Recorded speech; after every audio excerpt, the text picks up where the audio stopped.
Hallelujah, praise the Lord. मेरी तरफ से आप सभी बहन भाइयों को प्यार भरा जय मसीह की परमेश्वर की पवित्र हजूरी में आप सभी लोगों का दिल से स्वागत है। और मैं आप सभी लोगों का हमारे यूट्यूब चैनल जीसस लव्स खुशबू पर स्वागत करती हूँ।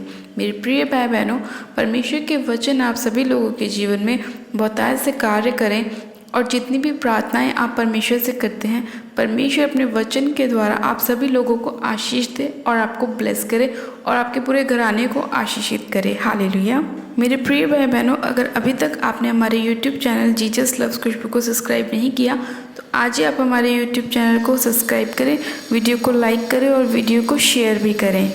मेरे प्रिय भाई बहनों, हमारा आज का जो वचन है वो वचन हमारे उन लोगों के लिए है जो लोग अपने जीवन में उपवास प्रार्थनाओं को करना चाहते हैं, जो लोग चाहते हैं कि हम परमेश्वर के साथ एक मन रहें और फास्टिंग प्रेयर को करें ताकि परमेश्वर हमारे जीवन में हमारी प्रार्थनाओं के उत्तर हमें जल्द से जल्द दे और जितने भी बंधन हमारे जीवन में हैं, या श्राप है या कर्ज है, वो सभी चीज़ें परमेश्वर उपवास प्रार्थना के द्वारा हमारे जीवन से दूर करे। हालेलुया।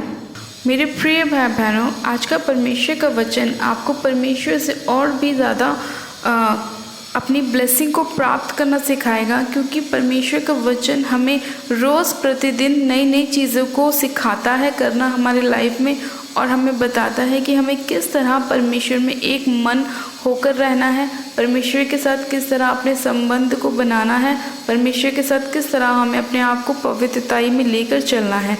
जब हम परमेश्वर के साथ वफादार होते हैं तब परमेश्वर हमारे जीवन में अद्भुत रीति से कार्य करता है। आज हम बाइबल में से एक वचन को पढ़ेंगे, मत्ती की पुस्तक उसका 6 अध्याय उसकी 16 आयत को। परमेश्वर का वचन कहता है, जब तुम उपवास करो तो कपटियों के समान तुम्हारे मुंह पर उदासी ना छाई रहे, क्योंकि वे अपना मुंह बनाए रहते हैं ताकि लोग उन्हें उपवासी जाने। मैं तुमसे सच कहता हूँ कि वे अपना प्रतिफल पा चुके। परंतु जब तू प्रार्थना उपवास करे तो अपने सिर पर तेल मल और मुंह धो, ताकि लोग नहीं परंतु तेरा पिता जो गुप्त में है तुझे उपवासी जाने। इस दशा में तेरा पिता जो गुप्त में देखता है तुझे प्रतिफल देगा। आमेन। मेरे प्रिय भाई बहनों, परमेश्वर का वचन हमें बताता है कि जब हम प्रार्थना करें, जब हम उपवास करें तो हम क्या करें, अपने सिर पर तेल मलें और अपने मुंह को क्या करें, धो लें, ताकि लोग नहीं, हमारे रिश्तेदार नहीं, हमारे पड़ोसी नहीं, हमारा परमेश्वर जो गुप्त में है वो हमें क्या जाने, उपवासी जाने। और जब वो हमें उपवासी देखेगा, हमें जानेगा, तो वो क्या करेगा, गुप्त में हमारा प्रतिफल हमको देगा। हालेलुया। मेरे प्रिय भाई बहनों, परमेश्वर का वचन कहता है कि हमें उन कपटियों के समान नहीं उपवास करना जो उपवासी होने की दशा में क्या करते हैं, उदास होते हैं, अपने आप को ऐसा दिखाते हैं कि हम तो उपवास कर रहे हैं और हमें कितनी पीड़ाएं हो रही हैं, हम कितनी प्रॉब्लम्स में आ रहे हैं। नहीं, ऐसा नहीं करना है, हमें ऐसा नहीं दिखाना परमेश्वर को। जब हम उपवास करते हैं तो हमें परमेश्वर का धन्यवाद करना है, निरंतर प्रार्थनाओं में लगे रहना है, हर बात में परमेश्वर का धन्यवाद करना है, जो ताकि जितना भी हम परमेश्वर से उपवास फास्टिंग में जुड़े हुए हैं, हम परमेश्वर के वचनों में परमेश्वर के साथ एक मन रहें और परमेश्वर की इच्छाओं को हम पूरा करें जो परमेश्वर हमारे जीवन में चाहता है। इसीलिए परमेश्वर का वचन कहता है कि जब तू उपवास करे तो अपने सिर पर क्या कर, तेल मल और अपना मुंह धो ले, ताकि लोग नहीं बल्कि तेरा परमेश्वर तुझे उपवासी जाने और तुझे क्या करे, वो गुप्त में प्रतिफल देगा परमेश्वर हमारा। क्योंकि हमने अपने उपवास को लोगों के ऊपर जाहिर नहीं किया, हमने जा के लोगों को नहीं बताया आज हमारा फास्ट है, आज हम उपवास में हैं, देखो आज हम परमेश्वर के लिए ये कर रहे हैं। हमें दूसरे लोगों की तरह ढिंढोरा नहीं पीटना। जैसे और लोग अपने उपवास को करते हैं तो बोलते हैं, अरे आज हमारा ये उपवास वाला दिन है, आज तो हमने ऐसे करना है, आज तो हमने नहा धोकर सुबह हमने अपनी प्रार्थना को करना चालू कर देना। नहीं, हमें ऐसा नहीं करना। हमने क्या करना है, परमेश्वर ने हमें क्या बताया है कि जब तू उपवास करे तो क्या कर, अपने सिर पे तेल मल। परमेश्वर ने ये नहीं कहा तुम्हें नहाना है, धोना है, अच्छे कपड़े पहनने हैं, तुम्हें अपने बाल वाल बना लेने हैं भाई, और बहुत अच्छा तुमको अपना मेकअप कर लेना है। ऐसा नहीं बोला परमेश्वर ने। परमेश्वर ने बोला है कि जब तू उपवास करे तो अपने सिर पर ऑयल लगा, क्योंकि ऑयल जब हमारे सिर पे आता है, अभिषेक जब हमारे सिर पे आता है तो हमारे बंधनों को क्या करता है, तोड़ता है। इसलिए परमेश्वर ने कहा कि तू अपने सिर पर तेल मल और अपना मुंह धो ले, ताकि लोगों को नहीं, मुझे पता चल जाए कि तू उपवासी है। और जब तू उपवास करे तो मैं तुझे क्या करूँगा, तेरा प्रतिफल दूंगा। हालेलुया। मेरे प्रिय भाई बहनों, हमारा परमेश्वर एक महान परमेश्वर है।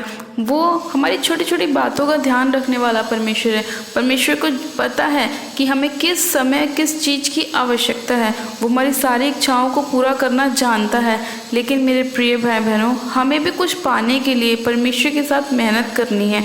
हम भी अगर चाहते हैं कि परमेश्वर हमारी लाइफ में कुछ करे, तो हमें भी परमेश्वर के लिए कुछ करना चाहिए, है ना। हमें भी परमेश्वर के लिए अपनी चीज़ों को परमेश्वर को देना चाहिए। जैसे कि हमें अपना समय परमेश्वर को देना चाहिए। जब हम अपने समय को परमेश्वर को देते हैं, तो वो समय हम परमेश्वर के लिए बोते हैं अपना, और हम परमेश्वर के साथ एक मन होते हैं, एक संगति होते हैं। परमेश्वर के साथ हमारा रिश्ता वो गहरा होता है। हम प्रभु की बातों को सुनते हैं, समझते हैं। हम संसार की बातों से दूर रहते हैं, हम फालतू की बातों से दूर रहते हैं। हम परमेश्वर की बातों में लगे रहते हैं। हमारा ध्यान कहाँ रहता है, परमेश्वर तू क्या चाहता है, बता मेरे पिता। परमेश्वर तू मुझसे क्या चाहता है, मेरी क्या कॉलिंग है, तू मेरी सेवकाई मुझे बता। तू मुझे बता कि मैं कहाँ जाके तेरी सेवा करूँ, कहाँ जाके मैं तेरा प्रचार करूँ। हम जब छोटी छोटी बातों को परमेश्वर के से पूछते हैं ना, तब परमेश्वर हमारे जीवन में बहुतायत से काम करता है। और मेरे प्रिय भाई बहनों, जो हम उपवास करते हैं ना, वो उपवास हमारे जीवन के बंधनों को तोड़ता है। इसलिए हमारे जीवन में उपवास प्रार्थनाएं होना बहुत ज़रूरी है, बहुत ही ज़्यादा ज़रूरी है। अगर मेरे प्रिय भाई बहनों आप ज़्यादा उपवास नहीं कर सकते, तो आप हफ्ते में एक बार उपवास जरूर करें। आप परमेश्वर के पास हफ्ते में एक बार उपवास के साथ ज़रूर जाएं, ताकि परमेश्वर आपके जीवन में बहुतायत से काम करे। मेरे प्रिय भाई बहनों, उपवास हमारे जो बंधन होते हैं ना, उन्हें तोड़ता है। उपवास हमारे बंद मार्गों को खोलता है। उपवास हमें चंगा करता है। उपवास हमारे जीवन में बहुत सारी ब्लेसिंग को लेकर आता है। हम बाइबल में से एक वचन को पढ़ेंगे। जैसा कि मेरे प्रिय भाई बहनों, हम बाइबल में से योना नबी की पुस्तक को पढ़ते हैं, तो उसमें लिखा है कि जब परमेश्वर ने योना नबी को भेजा कि जाओ निनवे में प्रचार करो कि वहाँ के लोग बहुत ज़्यादा बिगड़ चुके हैं और अब मैं उस शहर को नष्ट करने पर हूँ। और जब उन्होंने योना नबी को वहाँ पर भेजा, तो उन्होंने वहाँ जाकर क्या प्रचार किया। हम बाइबल में वचन को पढ़ते हैं कि उसका 3 अध्याय उसकी 5 आयत को, तब निनवे के मनुष्यों ने परमेश्वर के वचन की प्रतीति की और उपवास का प्रचार किया गया, और बड़े से लेकर छोटे तक सबों ने टाट ओढ़ा। तब यह समाचार निनवे के राजा के कानों में पहुंचा, और उसने सिंहासन पर से उठकर अपने राजकीय वस्त्र उतारकर टाट ओढ़ लिया और राख पर बैठ गया। हालेलुया। इसका मतलब ये है कि जब वहाँ के राजा को भी ये पता चला कि यहाँ पर जो है अब परमेश्वर यहोवा अपना प्रकोप डालने वाले हैं, यहाँ के लोगों को नष्ट करने वाले हैं। जब वहाँ पर जाकर योना नबी ने प्रचार किया और बोला कि अब ये जो निनवे शहर है, परमेश्वर यहोवा इसे नष्ट करने पर है, क्योंकि तुम लोग यहाँ पर बहुत गलत कामों को करते हो। यहाँ पे पाप बहुत बढ़ गया है, यहाँ पे बहुत ज़्यादा श्रापित चीज़ें होती हैं। तो वहाँ पे क्या हुआ कि जब उसने प्रचार किया, तो वहाँ के लोगों ने क्या किया, उस प्रचार को सुनकर अपने मन को क्या किया, चेंज किया। और उन लोगों ने उपवास का प्रचार वहाँ पे पूरे निनवे शहर में करवाया कि हम लोग क्या करेंगे, उपवास करेंगे। और वहाँ पे जो थे, छोटे से लेके बड़े तक जितने भी लोग थे, उन सभी लोगों ने क्या किया, उपवास किया और टाट ओढ़कर राख में बैठ गए वो लोग। यहाँ तक कि वहाँ का जो राजा था, उसने भी लिखा वचन में कि उसने भी क्या किया, अपने राज के वस्त्र उतार दिए। वस्त्र उतार कर उन्होंने भी क्या करा, टाट ओढ़ लिया और राख पर बैठ गए। तो इससे हमें क्या पता चलता है कि जब हम उपवास करते हैं, तो वो उपवास हमारे जीवन को चेंज करता है। जब उन लोगों ने अपने हृदय को चेंज किया, परमेश्वर की ओर अपने मन को लगाया, तो परमेश्वर का वचन बताता है कि उन लोगों को परमेश्वर ने नष्ट नहीं किया। क्यों नहीं किया? क्योंकि उन लोगों ने जब परमेश्वर को दुहाई दी, परमेश्वर को पुकारा, तो परमेश्वर ने क्या किया, उनकी दुहाई को सुना, उनके चिल्लाने को, उनके गिड़गिड़ाने को सुना, उनके पश्चाताप को देखा और उनके उपवास को देखा और अपने जो फैसले को उसने चेंज कर दिया परमेश्वर ने। और परमेश्वर ने क्या किया, उनके लिए दया को प्रकट किया। परमेश्वर का वचन बताता है कि पश्चाताप जब निनवे के लोगों ने किया तो परमेश्वर ने अपने लोगों पर दया की और उन लोगों को क्षमा कर दिया। परमेश्वर का वचन कहता है परमेश्वर दया करने वाला परमेश्वर है और परमेश्वर अपने भड़के हुए क्रोध को शांत करने वाला परमेश्वर है। और ये जब ही होता है जब हम परमेश्वर के पास उपवास प्रार्थना सहित जाते हैं। हालेलुया। आज अगर मेरे प्रिय भाई बहनों आप सभी लोगों के जीवन में भी कहीं ना कहीं कोई ना कोई दुविधा, कोई टेंशन, कोई प्रॉब्लम, कोई परेशानी है और आप उससे बाहर नहीं निकल पा रहे, तो आपको क्या करना है, परमेश्वर के पास उपवास प्रार्थना में जाना है। अपनी अच्छी वस्तुओं को छोड़कर परमेश्वर के पास, परमेश्वर के निकट जाना है, उपवास करना है और परमेश्वर के विचार को आपको चेंज करवाना है। परमेश्वर के कोप को जो भड़का हुआ है उसे ठंडा करना है और परमेश्वर से दया को मांगना है। हालेलुया। मेरे प्रिय भाई बहनों, आज का परमेश्वर का वचन आपके जीवन में 100 गुना ब्लेसिंग को लेकर आए और परमेश्वर आप सभी लोगों के जीवन में कार्य करे। हालेलुया। आइए हम प्रार्थना करते हैं। Hallelujah, hallelujah, hallelujah. मेरे सर्वशक्तिमान पिता परमेश्वर प्रभु यीशु मसीह आपका धन्यवाद करते हैं। जीवित अनुग्रहकारी पिता परमेश्वर, आज का वचन जो आपने हमें दिया उसके लिए हम आपका धन्यवाद करते हैं। पिता आपने इनके हृदय को खोला उपवास प्रार्थना के लिए। हाँ मेरे खुदावन पिता परमेश्वर, आपने इनको बताया कि उपवास प्रार्थना किस तरह से हमारे बंधनों को तोड़ती है, श्रापों को तोड़ती है, हमारी बीमारियों से हमें आज़ाद करती है। पिता मैं आपका धन्यवाद करती हूँ। आज जितने लोग अपने मन को बना रहे हैं आपके लिए उपवास प्रार्थनाओं को करने के लिए, मेरे प्रभु आप उन सभी लोगों पे दया कीजिए, इनके जीवन से इनके रोगों को मिटा दीजिए और खुदावन इनके हर एक रास्ते को ओपन कीजिए। पिता परमेश्वर, इनके मार्गों को आप खुदावन पिता परमेश्वर चौरस कीजिए, इनकी ऊंची नीची भूमि को चौरस कीजिए। पिता परमेश्वर धन्यवाद करती हूँ खुदावन पिता परमेश्वर, जितने बीमार लोग हैं और वो ये मन बना रहे हैं कि वो उपवास प्रार्थना ही करेंगे, मेरे प्रभु आप उनके जीवन में कार्य कीजिए और उनकी बीमारियों से उन्हें आज़ाद कीजिए, चंगा कीजिए। हाँ मेरे प्यारे पिता परमेश्वर, महान परमेश्वर, दयालु परमेश्वर, जीवित अनुग्रहकारी परमेश्वर, आप राजाओं के राजा, प्रभु के प्रभु हैं मेरे खुदावन पिता परमेश्वर।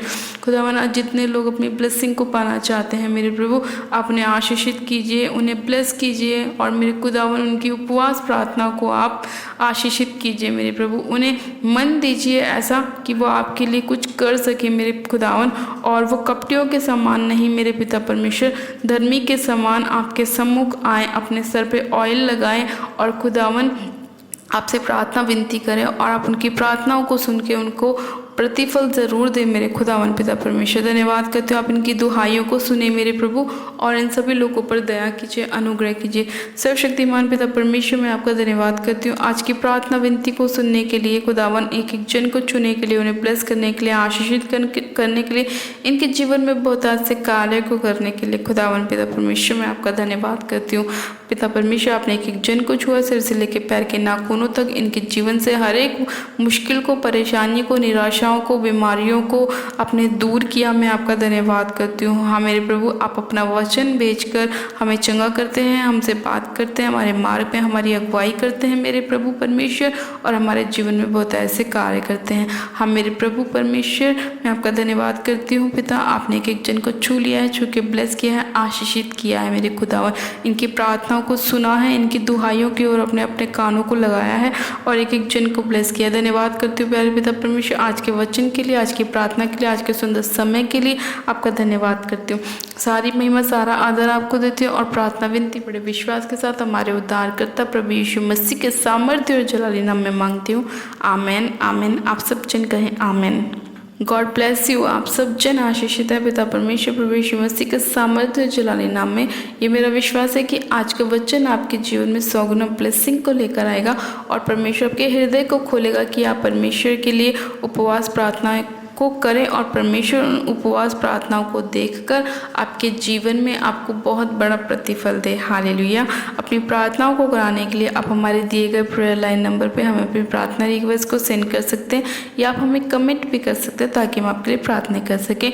और प्लीज़ जिन लोगों ने अभी तक हमारे यूट्यूब चैनल को सब्सक्राइब नहीं किया है, आज ही आप हमारे यूट्यूब चैनल को सब्सक्राइब करें, वीडियो को लाइक करें और वीडियो को शेयर भी करें। मेरी तरफ से आप सभी लोगों को प्यार भरा जय मसीह की। God bless you. Praise the Lord.